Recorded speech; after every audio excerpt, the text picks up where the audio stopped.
Hi, my name is Cher. Welcome to Linden Loom.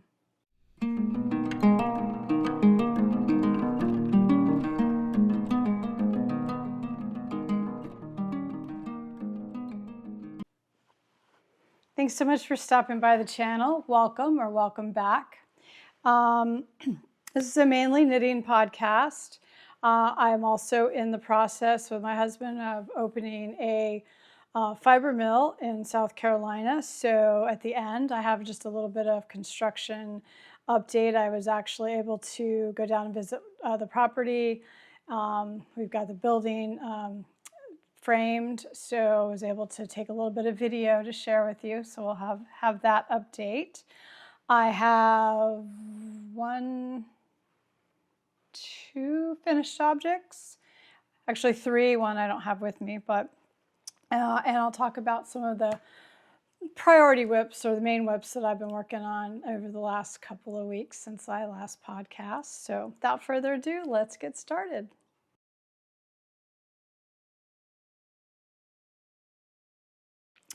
I hope the lighting is going to cooperate. It's pretty bright, but it's 4 o'clock, so we'll see if I get this all in. Hopefully it won't be too bad.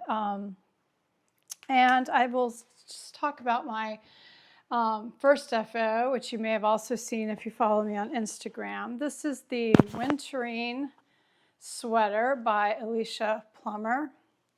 And I will pop some finished object photos here as well. I really liked this knit. I think I'm in a good place to stand up, but you can see it's a little bit long.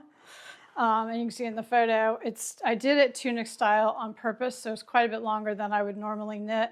And so therefore I did start with a larger size. I think I started with the size 5. All of my notes are listed on my Ravelry page, which is listed linked in the show notes below. Also in the show notes, I have links to resources or shops that I talk about. I list all the patterns, so hopefully there's a good amount of information in the yarn, etc. So if you're looking for anything as well, please take a look there. It's a good reference. This was a pretty quick knit. I knit it on 5mm for the main body. She has 2 necklines, kind of a crew neck.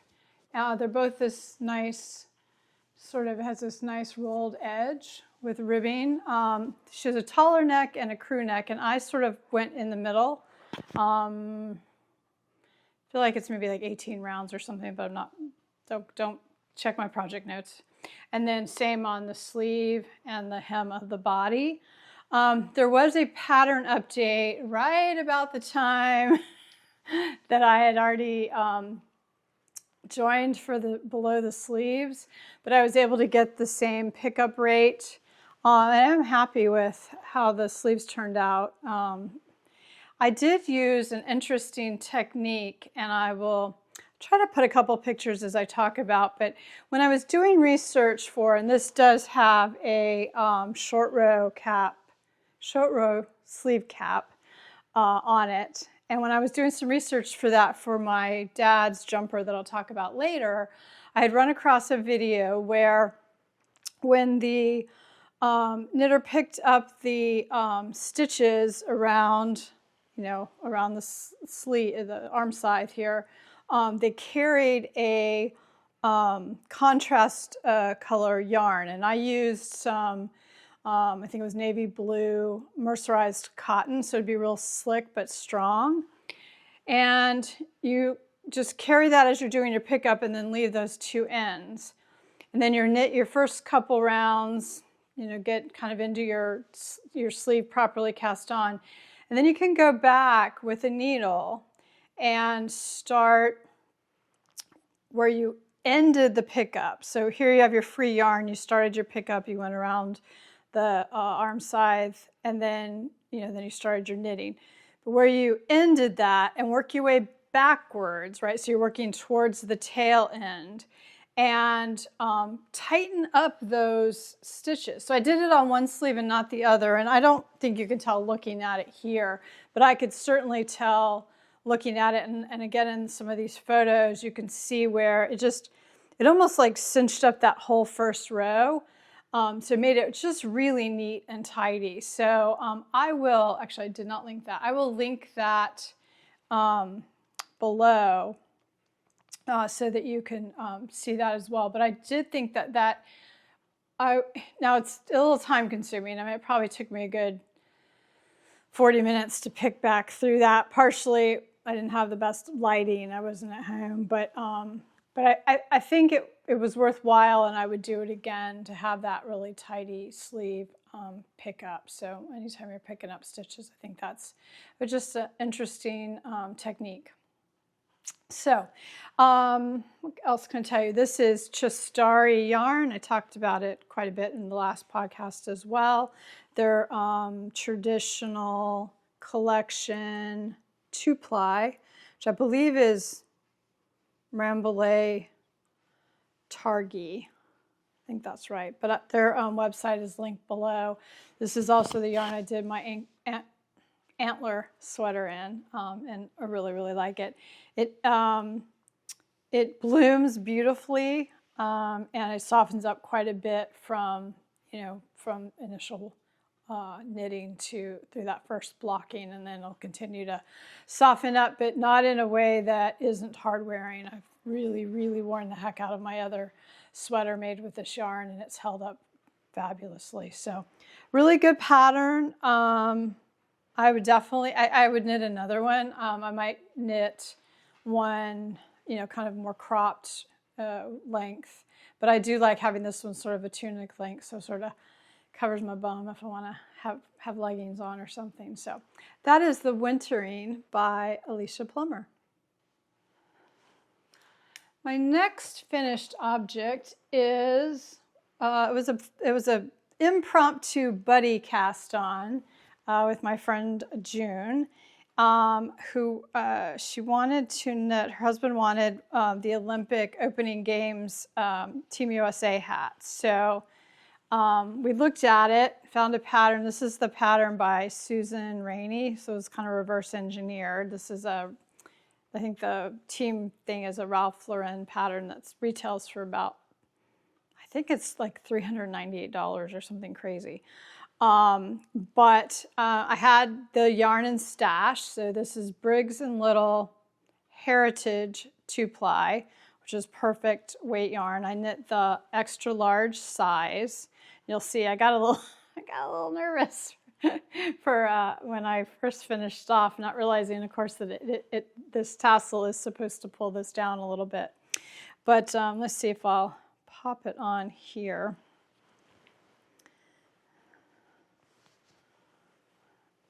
It's still a little bit large for me, but it fits my husband as well. So has this cute little kind of floppy cap with these tassels, which probably felt like the tassels took me as long to do as knitting the whole rest of the hat. But I think the colors are really pretty together. Has these ear flaps. The pattern was really cleverly done. So you do your I-cord, you knit your ear flaps, you join. She talks you through all of that. I did a color work technique. This is all linked in my Ravelry page. I'll try to also put it in the show notes, but it's definitely my Ravelry page. I used a technique by Patty Lyons to reduce the jog. Let me make sure I'm showing you. Yeah, so this is the back. So the jog is the center back here, or where the rounds line up. And there's a couple of places where it's not as good, but it's pretty good. And what you do is you knit your first round as you're finishing the last stitch of the first round of your color work. You're going to knit that stitch. Then you're going to pass it back over to your, in my case, right hand needle, your to be worked needle, and you're going to rework it with the first color of the next round. slip your marker, go on about, do your next round. When you come to that last stitch on the second round, you're going to pick up this and work it with the stitch below. Took me a little bit of time, like you have to do it a couple times, and then once you get it, it's like, okay, that makes sense. It probably made no sense as I talked you through it, but the tutorial that Patty did on YouTube is very good, and I do think it minimized it quite a bit. So this is different than just picking up and working the one below, which is what you see a lot for jogless stripes in the round. It's a little different for it with the color work. And then what's important is how you wrap the yarn for that first stitch, making sure you're going under. And honestly, I didn't cut any of my ends. I totally carried my work up the back because I just wasn't going to be bothered with these 1,000 ends. So that worked good. And I did, because this tassel is pretty heavy, I did put a button where I sewed it in just to give a little bit of extra kind of stability there. So that is the 2026 Winter Games hat by Susan Rainey.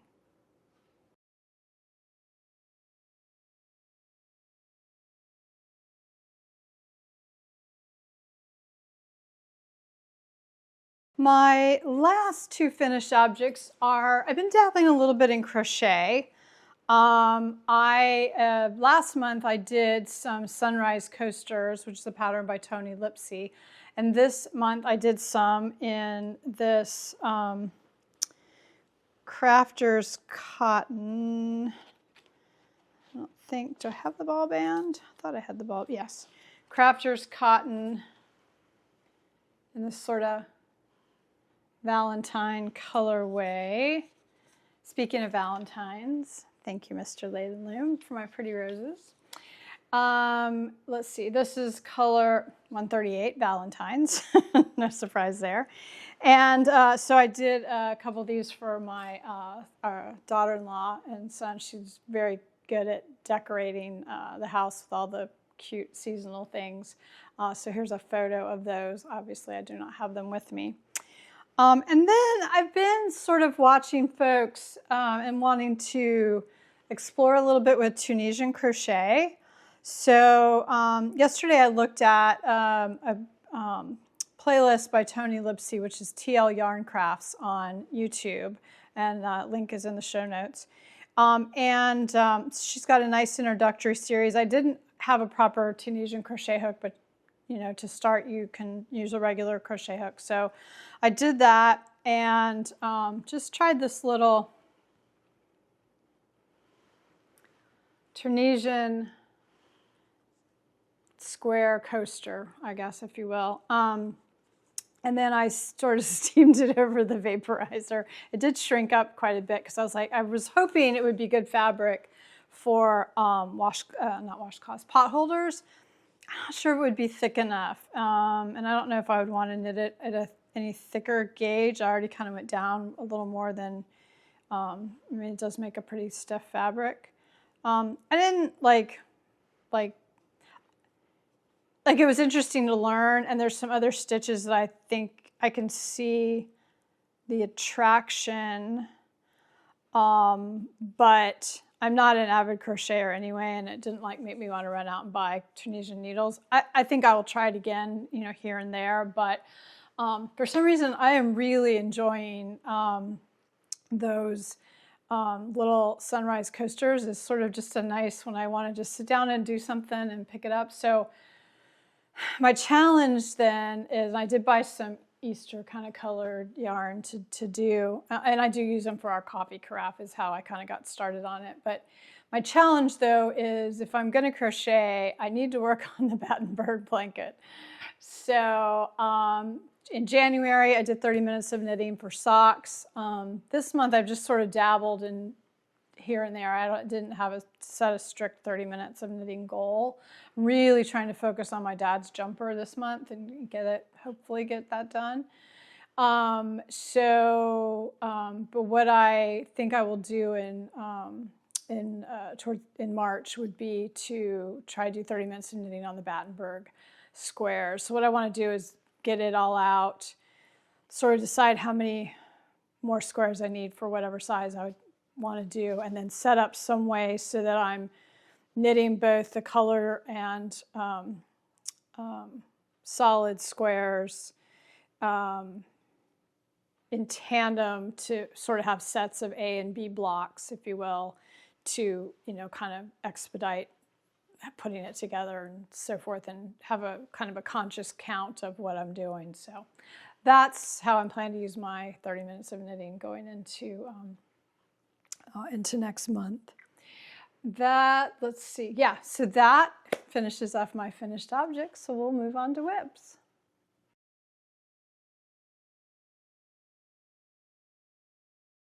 So I just pulled really 2 main whips and then 1 extra crochet project, actually, to show you this week. The first is a new cast on. I have been wanting to cast this on since I bought the mohair yarn. So when I went, I think late December, right? I think it was right before Christmas, to the Hillsborough Yarn Shop here in North Carolina, I picked up some Issachar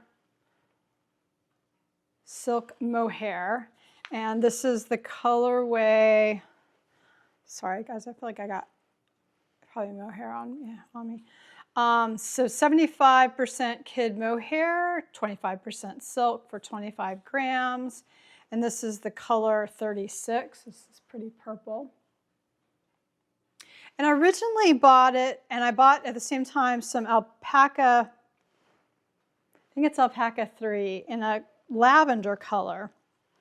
But when I got home and was thinking about the project, I had remembered that I had these 3 really special skeins of Ula+LIa yarn that my family got me for my birthday in 2024, I believe. And it was a skein of baby camel,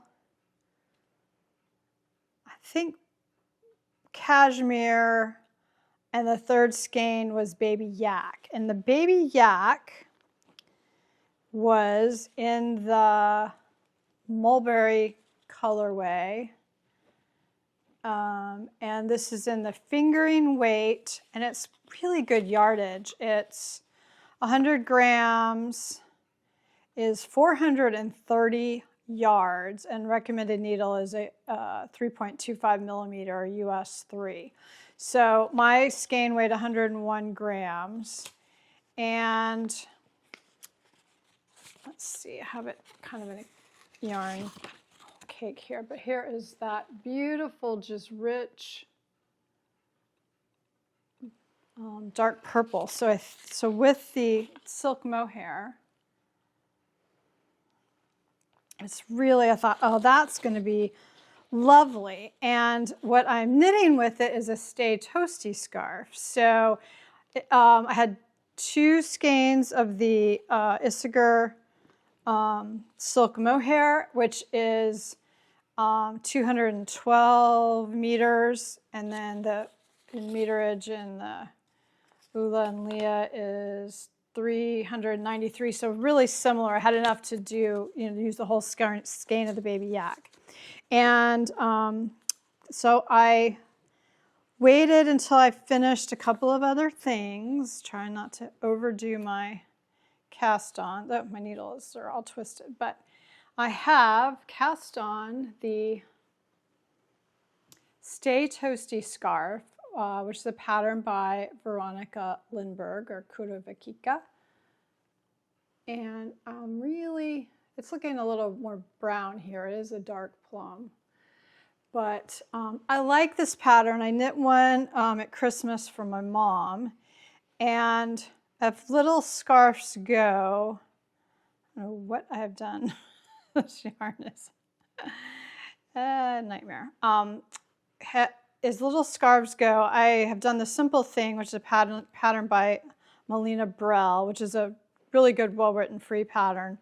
But I just, you all know, I just don't love garter stitch. So this one, while it does have some garter stitch in it, it also has this ribbing row. So it's a 6-row repeat. She does have a nice tutorial, Veronika Lindberg, to how you do the initial cast on, and it's clear in the pattern. And even in my dark yarn, except for in the deepest of the evening, my eyes are tired, I can pretty easily track where I am, because you're doing 3 of one set of the pattern and 3 of the other. So you know by your right or wrong side row. And I'm using just a running piece of this red thread here to mark. I just found the stitch markers annoying. So when I do my increase row, I toss that either the front or back, so I know. And then I do my 6-row repeat. And I try never to stop in the middle of my 6 rows, because it would be, like, it's not impossible on the mohair if you have good light, but I'd rather not have to like search it out. so I do try to do that. Anyway, so this is my like little fun cast on in the background, and I am enjoying that quite a bit. As the little scarves go, I really like that pattern, because once you get it going, you can just kind of keep going. It's easy to keep track of where you are. You get knit to a certain number of stitches. I mean, obviously you can go further if you want to, but I find it easy to track, where I find tracking garter really difficult, and I find knitting it just frustrating for me. I think I'm a continental knitter. I think it's just the way I knit. I tend to pick up the loop on the row below. So anyway, so that is the Stay Toasty scarf. And the Baby Yak, actually I was going to read you a little bit about. So the Ula+LIa is a really interesting brand, and I think it's just so cool that my son sourced that out for my birthday. I didn't tell them that. But their website here, and also in the show notes, they also have Instagram. They do, I think it's like a Kickstarter each year where you can buy in to for their release that year, and so you can read about that on the website. But as far as the yak wool, this was in 2024 again. They were entering their 4th year of working with sustainability-focused herder cooperative groups in the Arkanji, I'm not going to spell that right, Arkangi, maybe, province of Mongolia. All of our baby yak wool comes from free-range animals raised by traditional nomadic herders. The unique, bitterly cold Mongolian winters force livestock to produce incredibly fine fibers to sustain them through the cold. With these animals start to shed in the spring, herders brush the animals and harvest their down coats, delivering some of the most sought-after fibers on Earth. Sourced and produced 100% in Mongolia through their network of herder cooperatives and local manufacturing partners. And they have quite a bit of information on how to do the first wash and the bloom and so forth. So anyway, I think it's a very cool story. I think it's a neat mission. I'm incredibly blessed to have to work with such a luxurious yarn. So I may end up doing, and I will say, by the way, this Issachar silk mohair, best mohair, and I haven't worked with a lot. I've only worked with that in knitting for Olive, and I think I've got the Knit Picks one as well, but the Issachar is very soft. I guess this is going to be a really, really nice scarf. So I may find I'm doing another one with the camel and the cashmere as well. Sort of jumping on the small scarf trend a little bit late there. So that is the Stay Toasty scarf. So my real main project that I've been trying to work on is my dad's jumper. So this is the pattern from the spring-summer edition of 1961 Vogue knitting, classic cabled V-neck. And let's see, where am I? This is the front. All right, I am past the sleeve split. So I've stopped working in the round, which actually is not in the pattern. I did that myself. And I've split, and then I did my sleeve decreases. So if I hold it up, remember this is a men's sweater, so it's quite long. Really pleased. So I have to go, here's my marker. And when I measured last night, before I had to, there's an A and a B column sort of, and because of the sleeve shaping, the arm shaping, I have to remember that the first column on my chart is not my first column on here anymore. So anyway, I messed that up and thankfully caught it halfway through the back, because I'm actually still knitting, not in the round, but I'm doing 2 at a time to keep the repeats even. I think I'm going to try to do that on the sleeves as well, but I'll talk about that in a minute. And so what I'll do, I'll keep doing it this way until I get 4 inches more, about 1 inch more on the top here, 4 inches from this marker. And then I will put the front on hold, finish the back, because from there they're different, shaped differently, obviously. And then I think it's probably like a 3-needle bind off for the shoulder seams. And then I've decided that, and it was really helpful to do it on this, the wintering pattern. I am going to try to knit the sleeves shoulder down. So I'll reverse the chart. And I'm going to do a short row sleeve cap, because I've done that twice now. Once on the Lusk tee, which is a pattern by Rebecca Clow, and then once on this one. And by this point, I'm quite familiar with the pattern, so I feel pretty confident. And if for some reason it doesn't work, I'll know that pretty quickly. I am going to use that cord pickup especially here, because where I'm done the shaping, it's some purl stitches. So I want to make sure that's a really neat pickup along there. So I think that trick will be super helpful. And yeah, hope this, I actually am finding it pretty, I do enjoy the cabling. I mean, you have to sit down and pay attention a little bit, but I kind of have done it enough now. I have to look at the beginning of the row or the round. But then once I know what my A and B column is, I'm familiar enough with the pattern that I can just knit that one, knit the plain pass, and then look at the next one. So it's not overly, I'm not overly tied to the chart, but it's getting a little bit big, and I'm working off of 3-pound cones of, this is, again, Chestari traditional wool in the natural color, undyed color. So anyway, that is coming along. That is the Vogue castled classic cabled V-neck, originally published in Vogue Knitting Spring Summer 1961.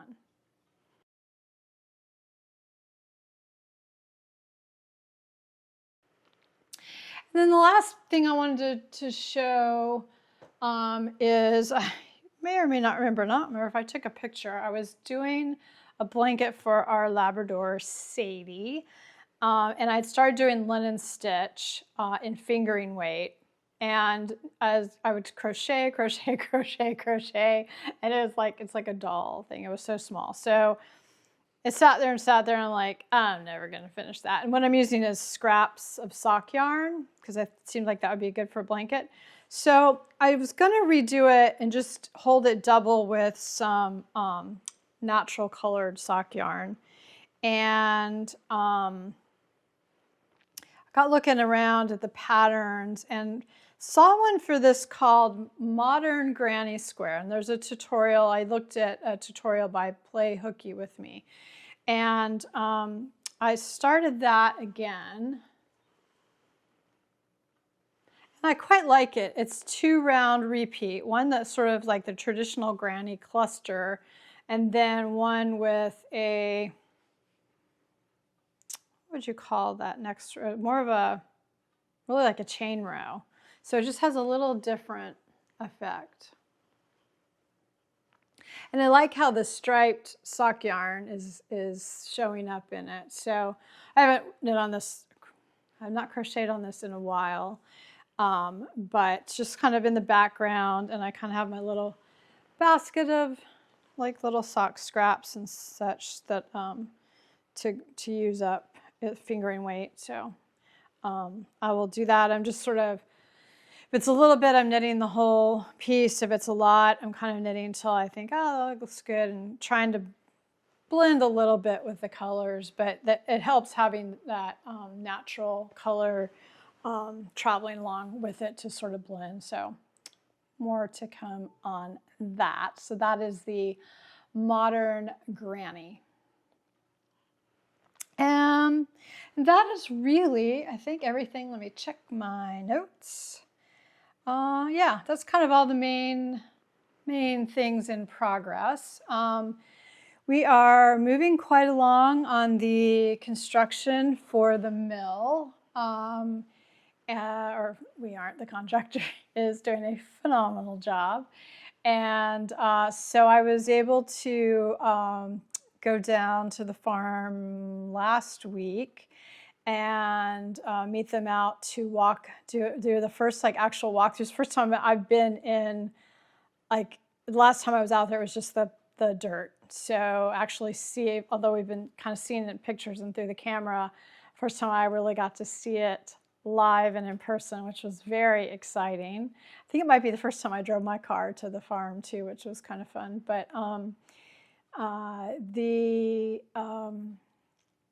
so anyway, so I took some video. I was using my phone on my gimbal, which I'm not super great at videoing with, but I did take some video to kind of walk you all through, so you will see that. We've also met with the power company, so we're on their schedule. Obviously, we've got the well getting scheduled, working with the equipment manufacturer, so the equipment we'll be using will be from Belfast Mini Mills, so working through that scheduling. Hopefully, see my sunlight is going. I hope this will be okay. Hopefully that we'll have the equipment. Early April is our target. So this month I'm really trying to focus on making sure my admin stuff is set up. Obviously all these construction decisions as we're kind of getting towards the end. I know the metal's going on this week, so we'll be done next week. So we'll have another good update for you probably the next time I podcast. And what else? Oh, yeah. So, and then my other thing is I want to get the website at least kind of under construction.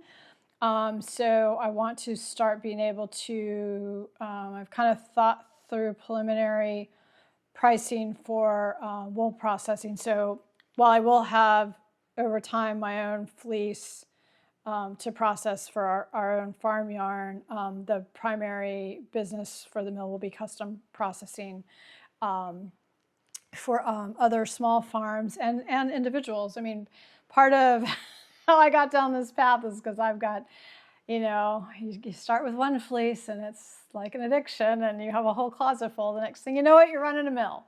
But anyway, but I want to be able, our equipment is small. It can accommodate small amounts of fiber. So it could be individual fleece down to even an individual fleece. So I want to be able to offer that to hand spinners as well, who might be either overwhelmed or just not want to process their own. But I've had a couple of farmers reach out.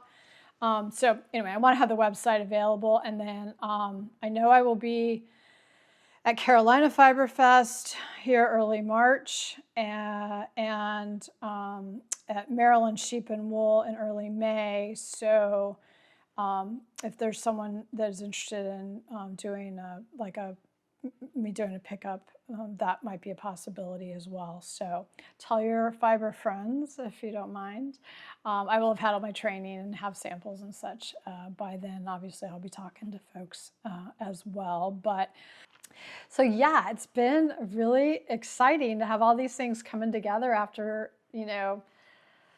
the dream about it, the think about it, the we're gonna do it, and then the planning and actually seeing it come to fruition is really, really cool. So now it's hopefully I build it and they will come.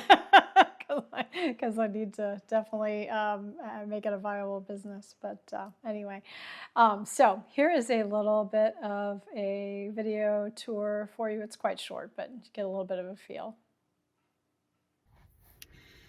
Good morning. Thought I would just quickly pop in. I'm going to take you all with me today. I am heading down the road to the farm. I'm going to do the walkthrough of the building. They've got it, the trusses up, and we'll start framing doors and windows. So we're going to do the layout. So got a few more hours on the road. Just made a quick stop here, but thought I would do a check-in. It was a very chilly 10 degrees when I left the house. And Fahrenheit, and it is warmed up to about 28 here now. I'm about crossing the state line, so we will check in as we go. I am wearing my Stornoway sweater. I don't know if you can see it, the sun's quite bright in the windshield, but today, and I had earlier on my Harlow flip, which is Andrea Mowry patterning. Stornoway sweater is Cheryl Mokhtari of Cocoa More Knits. It's good. It's a Chastari Merino DK and Knitting for Olive silk mohair combo. So really nice fabric. Again, not sure if you can see that. I'll try to pop in a photo when I do the editing later. So, all right, I'm gonna get back on the road. All right. Here we are at the property. I think the mic is working. So just a quick little overview of what we're at here. Got the buildings, got the trusses up. And so we'll be looking here at this will kind of be the office work area. This will be the mill proper and some storage down that bay here. So very exciting coming together.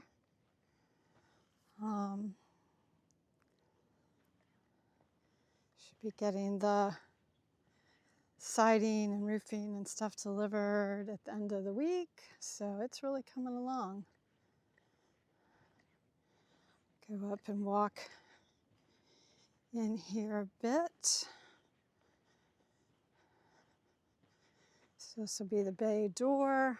Of course, there'll be a driveway or graded over that way. It's endless amounts of dirt having to be moved. It looked really flat till they started siding it out, and then of course it's always less. So inside, here we go.